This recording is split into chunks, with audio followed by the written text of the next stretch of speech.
WNST weekend, and of course the Preakness in Baltimore next weekend, and we ship dreaming horses to the stables out at Old Hilltop. Meanwhile, the Orioles and the Nationals continue their battle. So far, so good. Luke Jones was at Camden Yards late into the night on Tuesday, where it went from a no-hitter to a some-hitter to an extra inninger to Mark Trumbo as late-night hero at the Yard. Correct, Luke?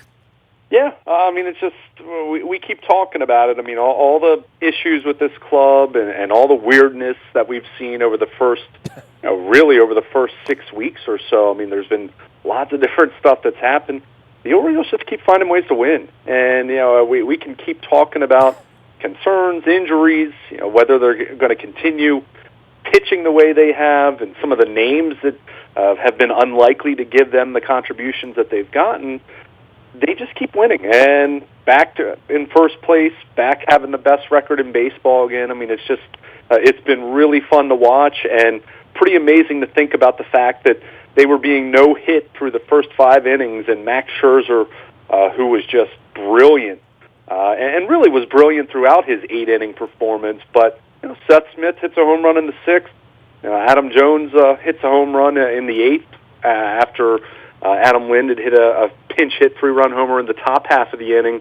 And at the time, you're kind of thinking, okay, well, that probably doesn't matter that much. And scratch a couple runs across the board in the 9th. And Logan Verrett, once again, a hero for them. I mean, it's just, there's been so much random stuff that's occurred. And, I guess Tuesday, it goes from being Max Scherzer looking like he might pitch another no-hitter for the Nationals, and instead it's the Orioles improving to 12 games over 500.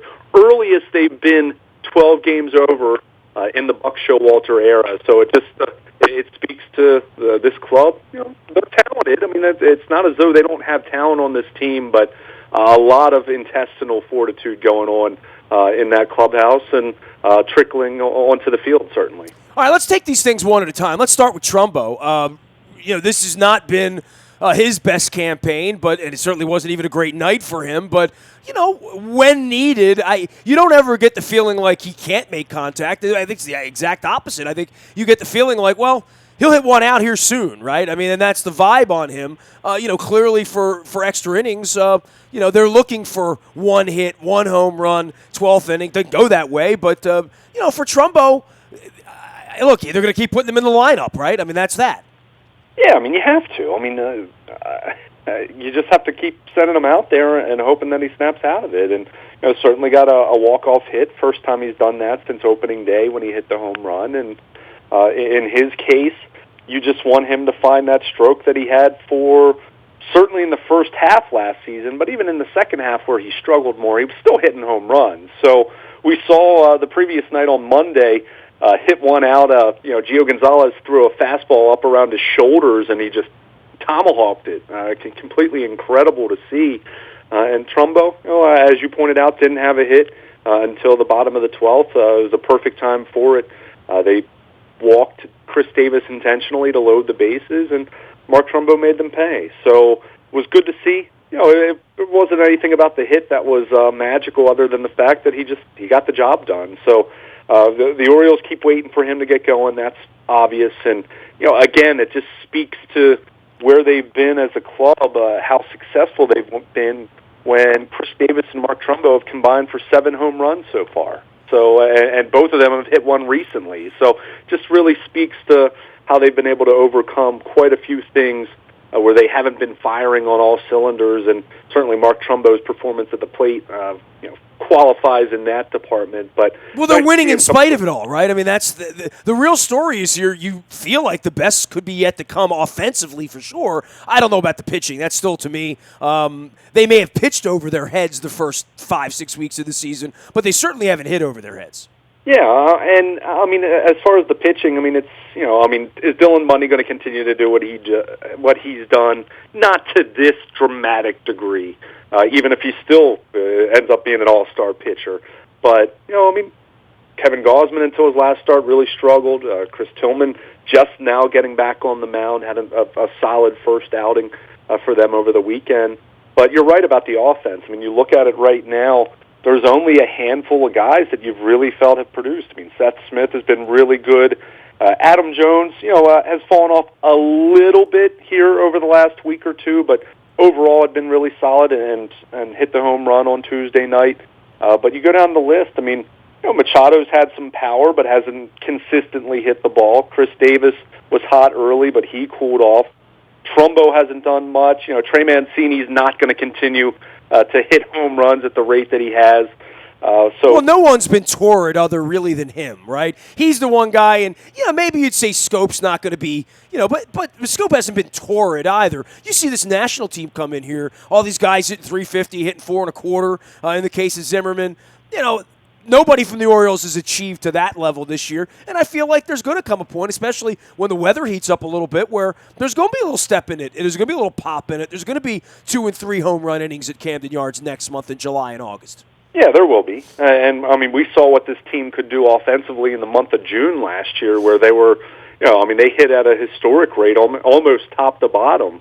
You don't see that typically where you have 7, 8, 9 guys red hot at any given time. So that's where you do have some excitement about this team being able to sustain this. Now, they're not going to continue to play at a 22 and 10 kind of rate. That they'd be on pace. They'd win 110 games then. I don't think they're going to be that good. But at this point, I think anyone who was doubting them, and I remember you and I talking about it, you weren't very high on them. I was higher on them than you, but still wasn't looking at them to be a 90-plus win team. And now you start to revisit that a little bit more, and you start to say, well, you stack these wins now. As you pointed out, their offense hasn't exactly been all that great so far. Maybe the pitching cools off and certain individuals come back to earth, but at the same time, I think it's reasonable to expect more from a couple of individuals, like Kevin Gausman, for example. So, we talked about this all last year. It was a common theme. This team was basically it was a 500 club the second half of the season when you just look at their record and some of the issues that they had offensively, the pitching at times. But they played so well in the first half that what happened? They ended up making the postseason. They ended up being one of the wild cards. You stack these wins, as many of them as you can early on, regardless of how they look. You don't apologize for any of it. It hasn't always been the prettiest, but they keep finding ways to win, and it's been really impressive. And about the only kind of depressing part of it has been the Yankees have played so well too, but. It's been really, really fun to watch this team play early on. All right, so for where we are with the pitching here, Jimenez, 7 2/3 and 112 pitches on a night when the team won the baseball game, right? So we must at least point that out for all of the awfulness and get him out of the rotation, get him off the team. Dude, I never would have signed him. I wouldn't have let him make it through the first set of speed bumps. Clearly, Buck Showalter has the patience of Job, as does the organization that keeps saying, well, maybe tonight he's going to go 7 2/3 and 112 pitches, and the other team's not going to be able to hit the ball. I don't know. Well, it's easier to have patience when you've committed $50 million to the guy over the last 4 years. Well, especially going up against Scherzer. There's not a whole lot of thought in Vegas that that's going to be a win for the Orioles in the middle of the night. Oh, no. That's a reverse lock, right? And that's what it kind of felt like it was. But Jimenez pitched really well. Two-seam fastball command was good, was getting ground balls, certainly gave them length. We've talked about this so much, and I know a lot of people on Twitter were criticizing Buck Showalter for leaving Jimenez in to give up the pinch hit 3-run homer to Adam Lind, and I get that. On the flip side, you got to keep in mind, this is probably as challenging of a bullpen as Buck Showalter has had to manage in quite some time. Maybe since maybe his first or second season here. Zach Britton's out. Keep in mind, they've been going with a 5-man bench, so they've had one fewer arm down there in the pen as it is. So, he's been in some situations where he's only had, he said after the game on Tuesday night, he only really had 3 relievers available. It was Logan Barrett, Donnie Hart, and Michael Gibbons. So, it's just, it's been a challenge for him. So, when he gets a starter like Jimenez pitching the way that he was, he is probably going to push the envelope a little bit. And when you look at that, he gave up the sharp single to right from Rendon. Wieters blooped one in, and then he struck out Chris Heisey. So it's not as though he was, that he completely fell apart. Adam Lind hit a pinch hit 3-run homer. It wasn't a good pitch on the one that he gave it up, but overall, I didn't have as much of a problem with that as many fans reacting. But I understood it. Certainly, Ubaldo Jimenez pitching into the eighth, and he's north of 100 pitches. I understand that, but when you only have so many bullets available in the bullpen, sometimes you got to try to push the issue a little bit. And he did that with Kevin Gausman the night before. It worked out really well. This time it didn't work out. But that aside, Jimenez was really, really good. Wasn't quite as good as Max Scherzer overall, but he gave the Orioles a great chance to win on a night where it didn't look like they had a great chance to win for going into it, certainly, and even for much of the game.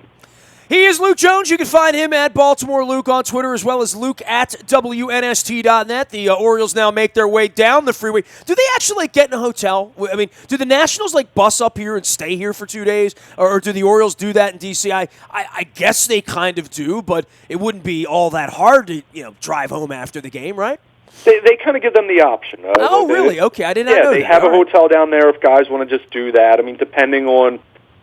some of these guys are more familiar with the area than others, and some guys just want to get rest and maybe be away from, dare I say, be away from their families for a night where they can get a good night's sleep. And they get plenty of that. They're baseball players, right? Right. Yeah. These guys just show up at 3 o'clock. Right? It is really weird, though, these 2-2s, right? I don't know.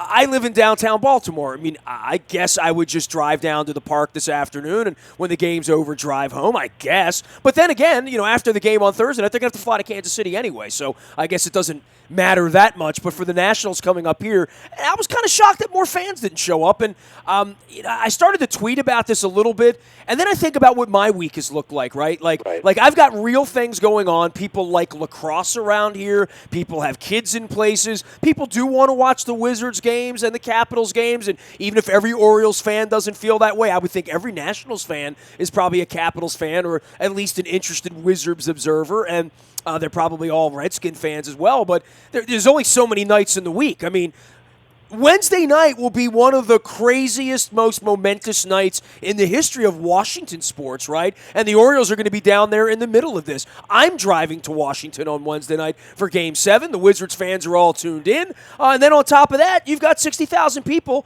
over at the Raven Stadium for Metallica. I mean, it is for a Wednesday night. Kids got to go to school tomorrow. People got to work. But it is a crazy middle of the week here for Orioles and Nationals to be getting together, right? It really is. And I don't have the numbers in front of me to prove it, but I seem to think over the last few years, and I'm talking more so when both these teams have been good. So really over the last 5-6 years, I feel like it's been we've seen a little better attendance down in D.C., but it's been more of an Orioles fan takeover in D.C. because you still have a lot of people down that way in Northern Virginia who didn't necessarily... I think the Orioles fans care a lot more about that, Luke. I mean, the Orioles fans, you suck, we want to shout you. I don't think the Nationals care about the Orioles at all, and if they do, they probably like them. You know what I mean? It's not one of those we need to represent because the Orioles fans... I hear the Orioles fans screaming about representing against the Red Sox fans. Okay, I've been watching this for 20 years. You can all try to put together your little fan group and come out. There will still be 18,000 Red Sox fans in the stadium in June because the kids are off and that's what it's going to be. But I don't think Nationals fans think like that. That's part of the whole sort of inferiority complex about here is saying we're going to go down there and take over their park. They don't care. They're Nationals fans. Yeah, but they're indifferent, At the same time, I don't even think it's so much that as there are just a lot of Orioles fans living down that way still. I mean, you had lots of people who maybe converted and became Nats fans. Sure, I get that, but you still had a lot of people that lived in Northern Virginia and the D.C. area that were Orioles fans, and I think they just continued to be Orioles fans. And maybe they're not making the trip up to Camden Yards as often, but when they're going to play at Nats Park, well, they're going to wear their orange and black, and maybe wear their orange and black when they might show up wearing red otherwise. I think You'll Well, see tonight's a some of night they that. might not show up at all, I guess is my point. Tonight's a night where, like, the Caps are playing Game Sure. 7, the Celtics are playing Game 5, 60,000 people are at Metallica. So, on top of all of that, it's been a sleepy kind of week for both of these teams being so good. And maybe it's just a factor of playing it in May, and maybe in August, well, I wouldn't say the Nationals will still be in first place in August. I don't know where the Orioles are going to be. The Nationals don't even have any competition. It's like they're playing in the B League or something over there, I think. Yeah, they are, and despite the fact that their bullpen is a complete dumpster fire, which just really speaks to how good the other phases of their club are, because their bullpen was a complete mess. Yeah, you get into the 12th inning on Tuesday night, you got to feel good about the Orioles, right? Yeah, even without Zach Britton right now, which is a major challenge, and we'll talk about that in the next couple minutes, I'm sure. But even without him, and even with the concern that maybe you work Darren O'Day and Brad Brock and Michael Givens and Donnie Hart a little bit too hard over the next month and a half, however long it is until Britton's back pitching, and you hope that it's at that point. But you look at the Nats. Their bullpen's been a mess. Rizzo. They tried to bring in a bigger name closer, and it just never happened for them. But I would still take the Orioles' issues over what they're dealing with in the bullpen anyway. But it will be interesting to see what that looks like. I'd still love to see this. I like the 2-2 format, but how great would it be if it were to take place over Memorial Day weekend and you did a Friday through Monday 4-game set? First two at Camden Yards or Nats Park, and then the other two at the other ballpark. That would be really cool. I'd love to see this back on a weekend the way it was for a number of years. I get it, interleague play because of the schedule, because you have to have an interleague series going on at all times. It's kind of changed having the more formal setup where you have interleague play going on almost exclusively. But that's just something I'd like to see rather than playing these games during the week, and as you pointed out, being played in early to mid-May. It's just I'd like to see that back on a weekend, because I remember when they did. You did see some really good crowds both places, more so than what we're seeing when they've been doing this during the week. Luke, for Zach Britton, where are you along the rails of, he'll be out a week to 10 days to we won't see him again until August? Somewhere in the middle, that's, there's some honesty there, and obviously with any, injury like this, you might not see him at all the rest of the year, but somewhere in the middle is the truth that the Orioles need to prepare themselves for. And I would say of all the injuries that they could have, this is the one they might be most prepared for, because it is the place where they have the most depth, right? Yeah, they have depth, but it's a major challenge. And some people have, there have been some hand-wringing about Brad Brock struggling some in the closer role. We saw Darren O'Day blow one in New York against the Yankees. But, you got to remember, these guys are being compared to an absolutely historic kind of standard. That's how great Zach Britton's been, not just last year, but go back to the year before that even. Go back to his first year as a closer with the success he had.